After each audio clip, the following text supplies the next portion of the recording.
बिस्मिल्लाहिर्रहमानिर्रहीम, अस्सलाम वालेकुम। मैं असदुल्ला खान हूँ। हामिद मीर साहब ने अब जो हरकत की है इसने बहुत से पाकिस्तानियों के दिल तोड़ दिए हैं। वो लोग जो हामिद मीर साहब की हिमायत में खड़े हुए थे वो भी हामिद मीर साहब पर तनकीद करते हुए नज़र आ रहे हैं, क्योंकि हामिद मीर साहब ने एक तहरीर शाये की है एक भारतीय इदारे में जिसका नाम दी प्रिंट है। उसमें अपना एक मजमून शाये किया है। हामिद मीर साहब जो हैं वो चूँकि पाकिस्तान में उनको अब प्लेटफॉर्म दस्तयाब नहीं है कि वो अपनी तहरीर कहीं पर लिख सकते या छाप सकते, तो बजाय इसके कि वो सोशल मीडिया का प्लेटफॉर्म इस्तेमाल कर लेते, वो अपने यूट्यूब से आ जाते, अपने फेसबुक से आ जाते, ट्विटर से आ जाते, कहीं से आकर अपना वजाहती बयान जारी करते।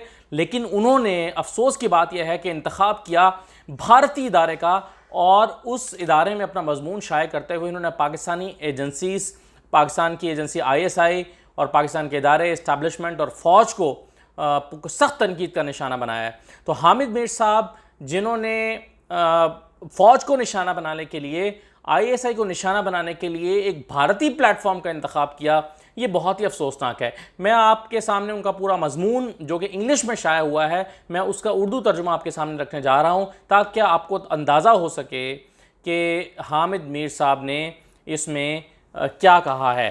तो वो उसका मैं मतन आपके सामने शेयर करता हूँ तो आपको अंदाज़ा हो जाएगा कि हामिद मीर साहब ने क्या ज़बान भारतीय इदारे में के अंदर तहरीर करते हुए लिखी है। मिसाल के तौर पे वो लिख रहे हैं कि पिछले कुछ दिनों से बहुत से लोग मुझसे एक सवाल पूछ रहे हैं कि आप कब पाकिस्तान छोड़ेंगे। इस सवाल के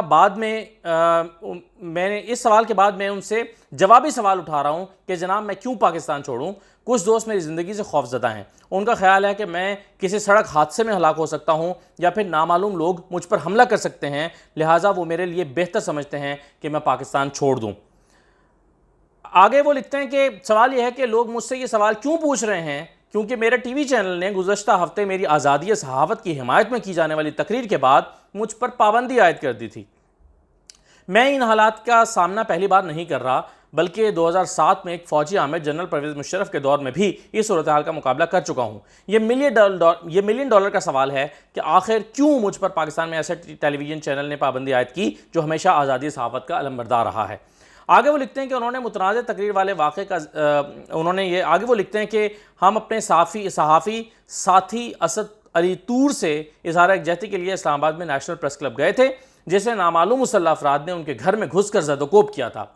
असद तूर ने इस्लामाबाद पुलिस को FIR दर्ज कराते हुए ISI इंटर सर्विसेज इंटेलिजेंस, पूरा नाम लिखा हुआ है उसमें, ISI पर शुबे का इजहार किया था।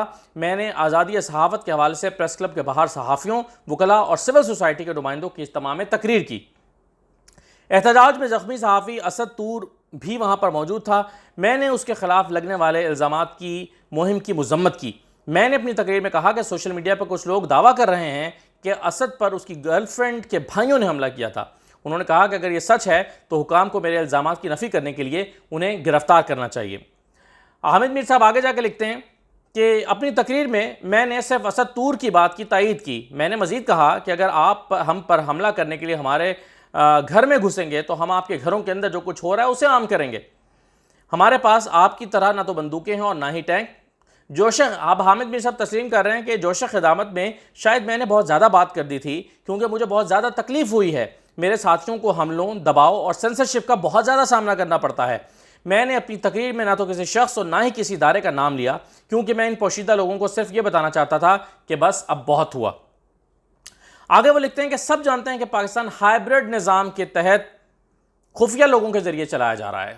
अब ये देखिए कितना बड़ा इल्ज़ाम पाकिस्तान के बारे में, पाकिस्तान की हुकूमत के बारे में एक दुश्मन मुल्क के एक अखबार को इंटरव्यू देते हुए या तहरीर लिखते हुए वो कह रहे हैं कि सब जानते हैं कि पाकिस्तान एक हाइब्रिड निज़ाम के तहत खुफिया लोगों के ज़रिए चलाया जा रहा है, लिहाजा पाकिस्तानी मीडिया मुश्किल मरहले से गुजर रहा है। जो शख्स भी इन पोशीदा लोगों को बेनकाब करने की हिम्मत करता है उसे मीडिया और सियासत में बैठे पोशीदा कुव्वतों के हवारी रियासत मुखालिफ करार देते हैं। यानी उन पोशीदा कुव्वतों के हवारी मीडिया में बैठे हुए हैं और रियासत मुखालिफ करार दे देते हैं। अपनी तकरीर के ज़रिए मैंने खुफिया कुव्वतों को यह पैगाम पहुँचाया कि हम पर हमला करना छोड़ दो, हमें मारना बंद करो, वरना हम आपका नाम लेना शुरू कर देंगे और फिर आप मज़ीद पोशीदा नहीं रह सकेंगे। अगरचे मैं असद अली तूर के बारे में ज़्यादा नहीं जानता हूँ, ताहम उसका दर्द मेरा दर्द बन गया है। अप्रैल 2014 में आगे हामिद मीर साहब लिख रहे हैं कि अप्रैल 2014 में कराची में कातलाना हमले के दौरान मेरे जिस्म पर 6 गोलियां लगी थीं। अभी भी 2 गोलियां मेरे अंदर मौजूद हैं। आईएसआई की कठपुतलियां आज भी दावा करती हैं, आईएसआई की कठपुतलियां आज भी दावा करती हैं कि मैंने ड्रामा किया था। अब इसमें आईएसआई का नाम लेने की ज़रूरत नहीं थी, वैसे कह सकते थे कि कुछ मेरे मुखालफिन मुझ पर इल्ज़ाम लगाते हैं। एनीवे, उन्होंने कहा कि आईएसआई की कठपुतलियां आज भी दावा करती हैं कि मैंने ड्रामा किया था। इस हमले के बाद इस वक्त के पीटीआई के सरबराह इमरान खान ने मुझे अपना पसंदीदा एंकर कहा था। 2002 में मेरी गाड़ी के नीचे एक ताकतवर बम नस्ब किया गया था, जिसकी फौरी निशानदेही हो गई। इस बम को नस्ब करने की जिम्मेदारी तहरीक तालिबान के उस वक्त के तर्जुमान एहसानुल्लाह एहसान ने कबूल कर ली थी, जिसे 2017 में गिरफ्तार भी किया गया। उन्होंने फिर यह शिकवा भी किया, हामिद मीर साहब आगे जाके ये भी लिख रहे हैं कि किसी ने उससे ये पूछगछ नहीं की कि उसने मेरी कार के नीचे बम क्यों नस्ब किया। 3 साल बाद 2020 में एहसान पुरअसरार तौर पर पाकिस्तानी सिक्योरिटी एजेंसियों की तहवील से फरार हो गया था। ये एक और चार्जशीट लगा रहे हैं पाकिस्तानी एजेंसियों पर हामिद मीर। फिर हामिद मीर ने मजीद शिकवा किया कि कत्ल की 2 जानलेवा कोशिशों का सामना करने के बावजूद मुझे इंसाफ नहीं मिला। मैंने लालच और बदउनवानी को बेनकाब करने की कोशिश में 2 बार अपनी मुलाजमत से हाथ धोए। मुझे कत्ल और अगवा की जाली मुकदमात का सामना करना पड़ा। मुझे अदालतों में तौहीन रसालत के इल्ज़ामात का सामना करना पड़ा, क्योंकि मैं अपनी तहरीरों के जरिए ख़वातीन की हुकूक की हिमायत करता हूँ। ये तहरीर मेरी ज़ाती कहानी नहीं है, ये 140 से ज़्यादा मीडिया कारकुनों की कहानी है जिन्हें पाकिस्तान में गुज़श्ता 3 दहाइयों के दौरान अपने फ़र्ज़ की अदायगी में कत्ल कर दिया गया, जिन्होंने जान गंवाई। मेरी तकरीर का मतन सेंसरशिप की वजह से पाकिस्तान के किसी भी न्यूज़ चैनल पर नशर नहीं किया गया। पाबंदी के बायस किसी भी पाकिस्तानी अखबार में मेरी तकरीर का मतन भी शाये नहीं किया गया। उन्होंने ये भी वाज़ेह किया कि Pakistan federal union of journalist के ज़ेर तमाम इज्तिमा में जियो न्यूज़ का मेरी तकरीर से कोई ताल्लुक़ नहीं था। यानी इस बात का इरादा किया गया। मुझे अपनी तकरीर के बारे में कभी भी मीडिया रेगुलेटरी अथॉरिटी या अदालत उज़्मा की तरफ से कोई नोटिस नहीं मिला। ताहम जियो टेलीविज़न के इंतज़ामिया ने मुझसे कहा कि वो मेरी मुतनाज़ तकरीर के बारे में अपना मौक़िफ़ वाज़ेह करने पर उन पर बहुत शदीद दबाव है। मैं जानना चाहता था कि कौन जियो न्यूज़ पर दबाव डाल रहा है। चैनल ने मुझे आसानी से बताया कि मैं अब 31 मई से अपने शो कैपिटल टॉक की मेज़बानी नहीं करूँगा। ये बात मेरे लिए गैर मुतवक्के नहीं थी। मुझे तो और भी तवक्को है, मुझे गद्दारी के मुकदमात का भी सामना करना पड़ सकता है। मैं जिस्मानी हमलों की तवक्को भी कर रहा हूँ, लेकिन मैं पाकिस्तान नहीं छोड़ूंगा। ये हामिद मीर साहब ने, आपने देखा कि एक भारतीय इदारे का इंतखाब किया अपने मजमून को शाये करने के लिए। वो अपने ग्रेवेंसेस को किसी और प्लेटफॉर्म पर भी कर सकते थे, लेकिन उन्होंने दानिस्ता तौर पर भारत का इंतखाब किया। अब आप सोचिए कि भारत किस तरह से प्रोपेगेंडा करेगा हामिद मीर साहब के इस मजमून का, और कहेगा कि आईएसआई सहाफ़ियों पर जुल्म कर रही है। वो बताएगा कि आईएसआई में जो के जुल्म की वजह से सहाफ़त की आज़ादी पाकिस्तान में नहीं है। भारत अपने मीडिया में ये प्रोपेगेंडा करेगा कि आईएसआई लोगों को उठाती है, लोगों पर कातिलाना हमले करती है, लोगों पर जुल्म सितम करती है, उनके ऊपर 2 मरतबा जो है वो अटैक कर चुकी है। फिर भारतीय मीडिया हामिद मीर के इस मजमून को बुनियाद बनाकर ये प्रोपेगेंडा भी करेगा कि जो आईएसआई है या पाकिस्तानी एजेंसियां और इदारे हैं वो इस काबिल भी नहीं है कि एहसानुल्लाह एहसान की हिफाजत कर सकें, और एहसानुल्लाह एहसान को उन्होंने फ़रार करवा दिया या उनकी कस्टडी से वो फ़रार हो गया।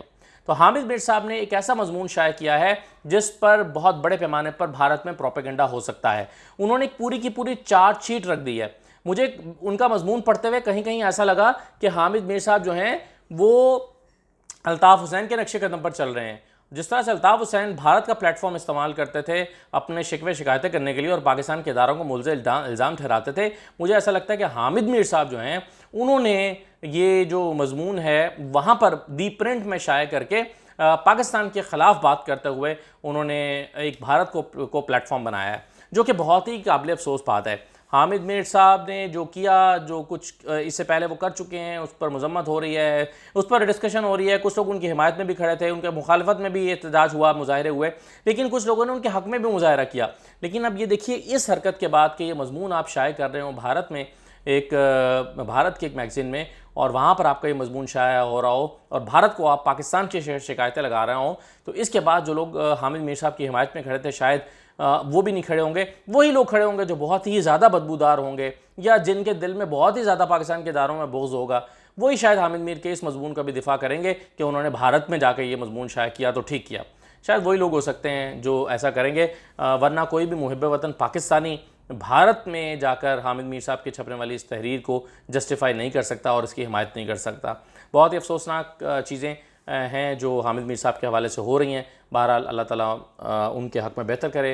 हमारे सीनियर हैं, हमारे बड़े हैं, इस हाल को जब वो पहुँचे हैं तो वाकई उनको देख के काफ़ी तकलीफ़ होती है। ये नहीं होना चाहिए था, ये नहीं होना चाहिए था। हामिद मीर साहब का इख्तिताम, उनकी सहाफ़त का इख्तिताम, उनकी जर्नलिज़म का इख्तिताम इस अंदाज़ में नहीं होना चाहिए था। मैं ये नहीं कह रहा कि उनकी जर्नलिज़म ख़त्म हो गई है, लेकिन जिस डेस्परेशन का वो शिकार हैं, जिस डिप्रेशन का वो शिकार हैं और जिस डिप्रेशन का शिकार होकर वो जो चीज़ें कर रहे हैं, वो ऐसा मालूम होता है कि पाकिस्तानी एजेंसीज़ के ख़िलाफ़ भारत से मदद मांग रहे हैं। अब सिर्फ यही रह गया कि वो भारत से असाइलम भी मांग लें और कहें कि जी आप मुझे पनाह दे दें, लेकिन बहरहाल अपने मज़मून में वो कह रहे हैं कि मैं पाकिस्तान नहीं छोड़ूंगा।